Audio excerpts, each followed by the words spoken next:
are back at the dairy, a flat green expanse containing nothing but grass, cows and Egyptian geese.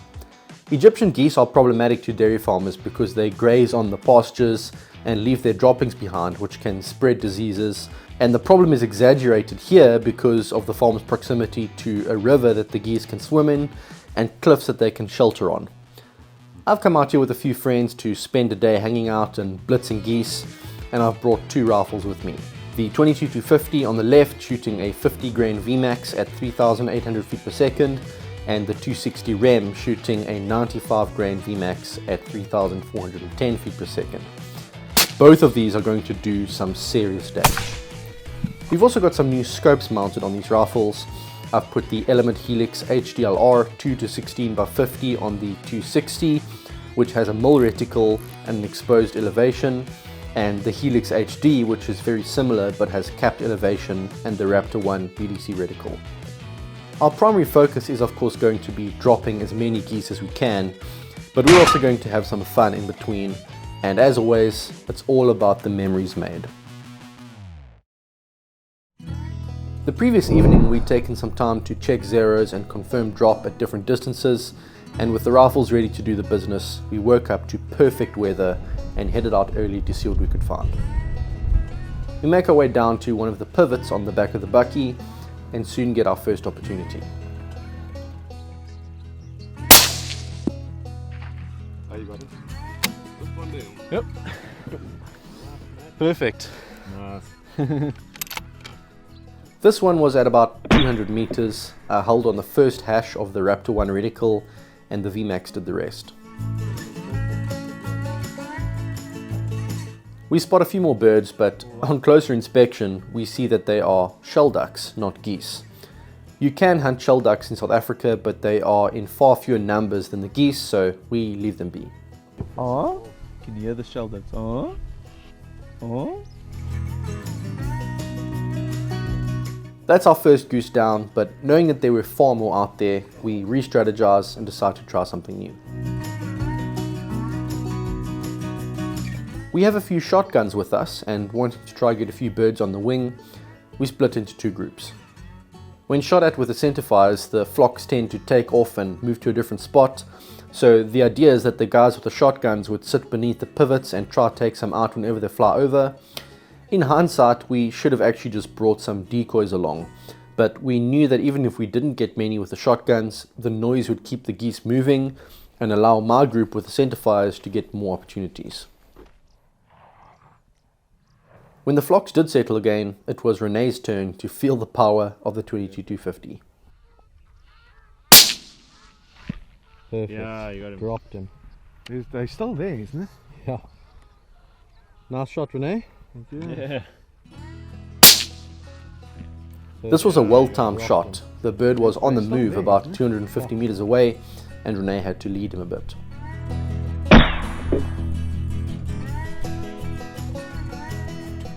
With a couple geese still sitting quite a distance away, it was Johnny's turn.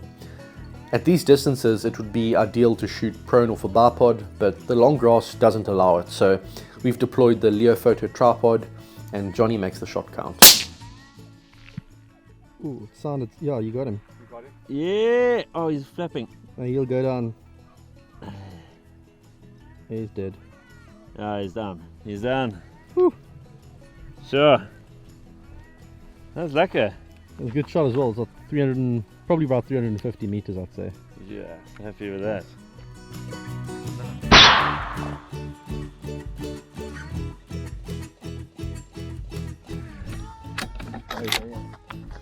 Oh, there.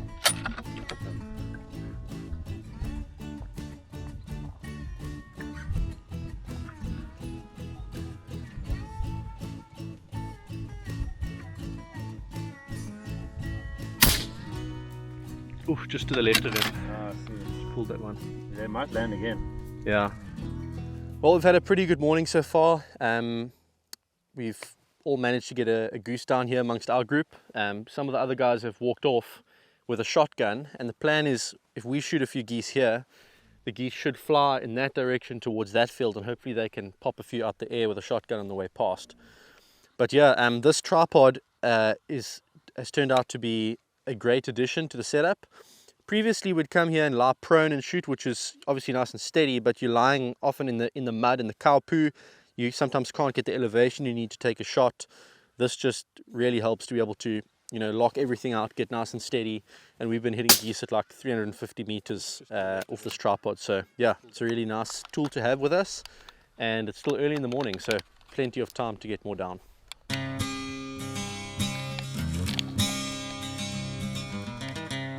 With the geese having moved on to another field, we pick up our spoils and head out to find them. We spot a couple stragglers about 280 meters away, and Jason puts them both down.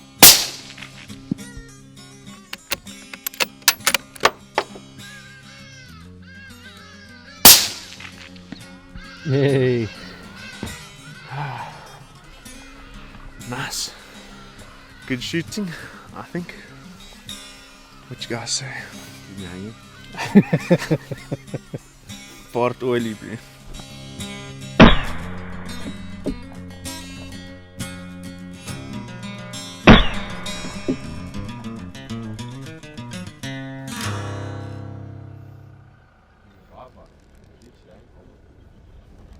We eventually locate a bigger flock, but the topography on this part of the farm makes it impossible to actually see them without finding a bit of height, and this center pivot just proves a little bit too awkward to shoot off.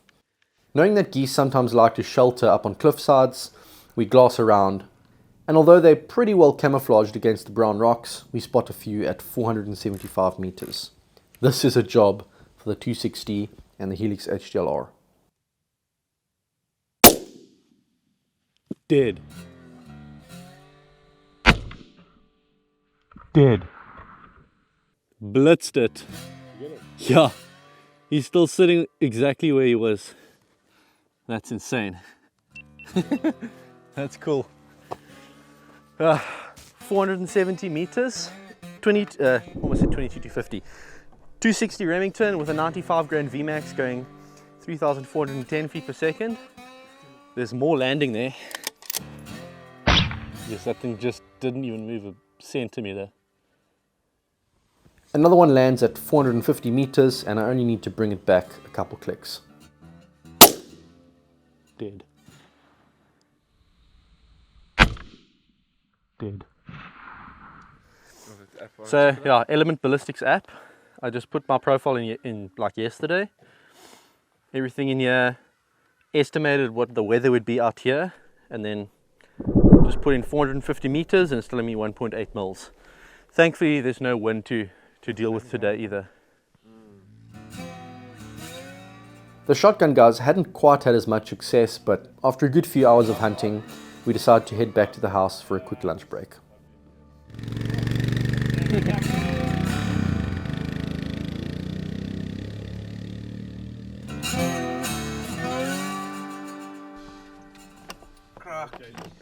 Whoa, my goodness, that's so...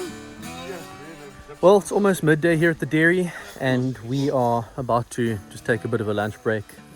We've had absolutely perfect weather so far, no wind, which for the sort of light vomiting bullets is exactly what we needed.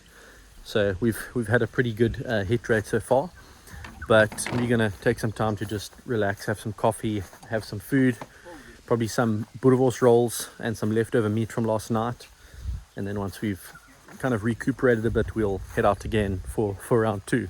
But yeah, it's been really good so far. We've made the most of it. We probably just need to strategize a bit better on how to kind of incorporate the shotguns and the center fires together, and where to place the guys with the shotguns to, you know, be most effective, and try and figure out, you know, the patterns that the geese like to fly.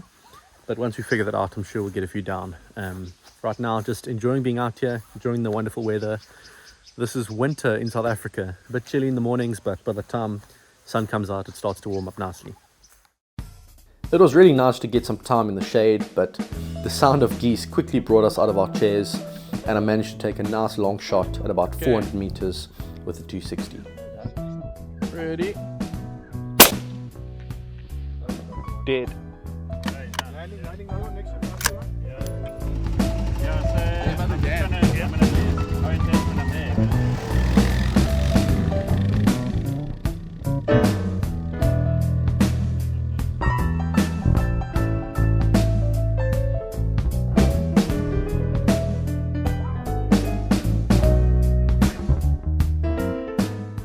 While Johnny and Jason cruise out to retrieve the goose, they also take the opportunity to take an 8-inch gong with them and set it up on the hillside.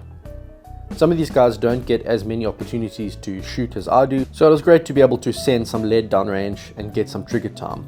And with the gong being roughly the same size as a goose's body, it also gave us some extra practice for what was to come later in the afternoon. There's only so much fun you can have shooting steel though. Geese are far more satisfying, and when I see a few more geese land on the other side of the house, I'm quick to take the opportunity.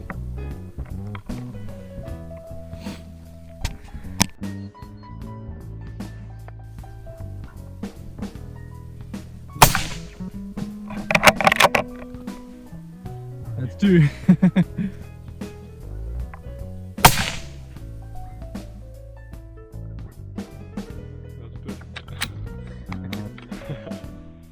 These 3 shots were taken in quick succession, each progressively further, and this is where the BDC reticle works really well. It was pretty easy to hold for these shots. Brian scoots off in the hearse to pick up the casualties, and that's a few more added to the tally.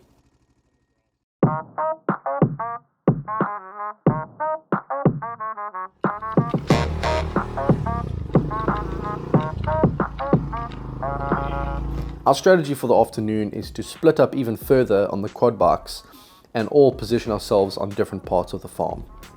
The more we can keep the geese moving around, the more chances we'll get.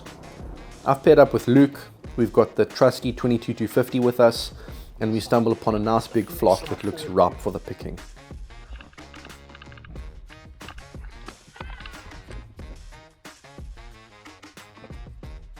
$170.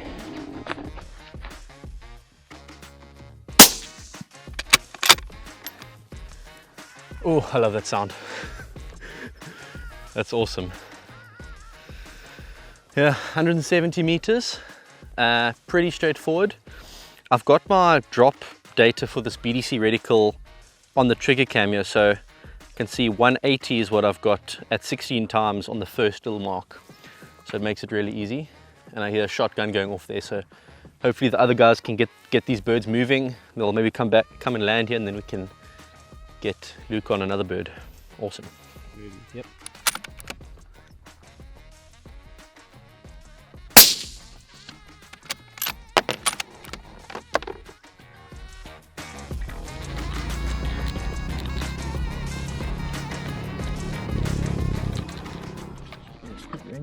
Okay.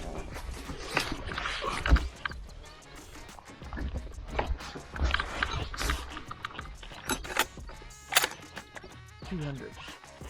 Okay. 190, so it's like basically like where the Just under that, above just that under first the dot. hash. Yeah, just give me a moment. Just wanna...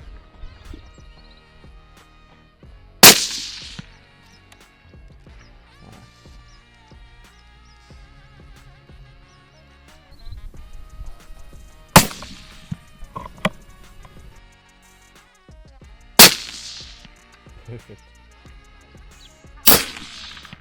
Perfect. Other one's gonna land. Get there. That's behind the Perfect.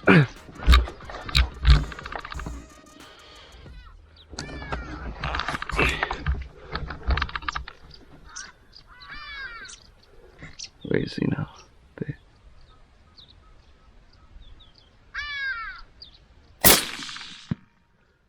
Us. Oh, that's fun. So we just pulled up on this pivot here, and there's a bunch of geese out here. We managed to pick one off. The others spooked, and then they saw the one still staying there, and it acted almost as a decoy. Pulled one in, we were able to pick another one off. Another one landed, and we were able to pick off a third one, which is really great. So yeah, we're going to go and check them out and pick them up.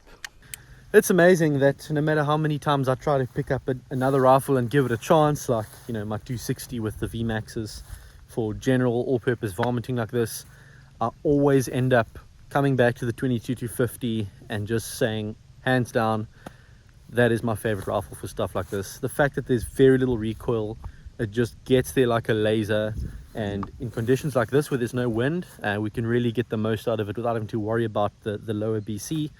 Man, it just it works like a bomb, no pun intended, and it's put a whole bunch of geese down today. So once again, another successful outing for this beast, and one of these days we're going to have to do a compilation with all the little geese and ground squirrels and monkeys and yeah, everything that we've shot with this gun, because it's really racking up a good tally now.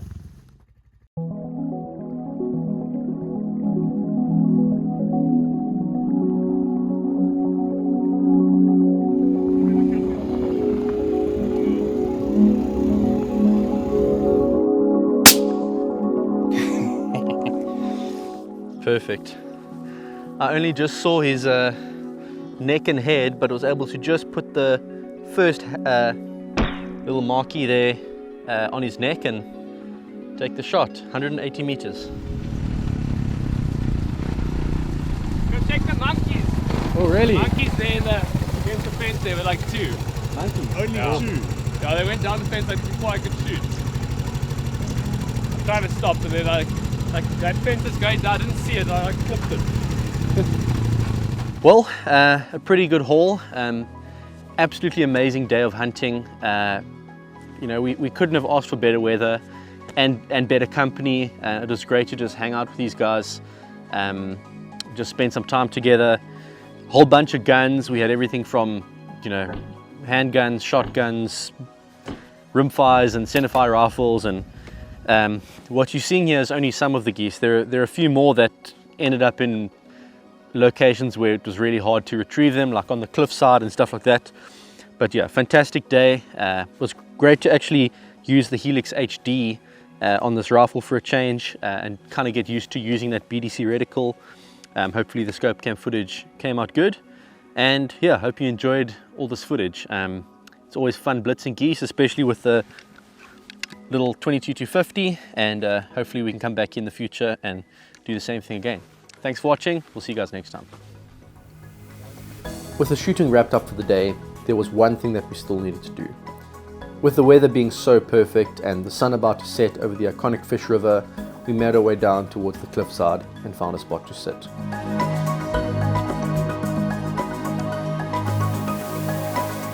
The beers were cracked open and we soaked in the moment. Nothing quite like a guy's weekend away, especially when hunting is involved, and we won't be forgetting these scenes anytime soon.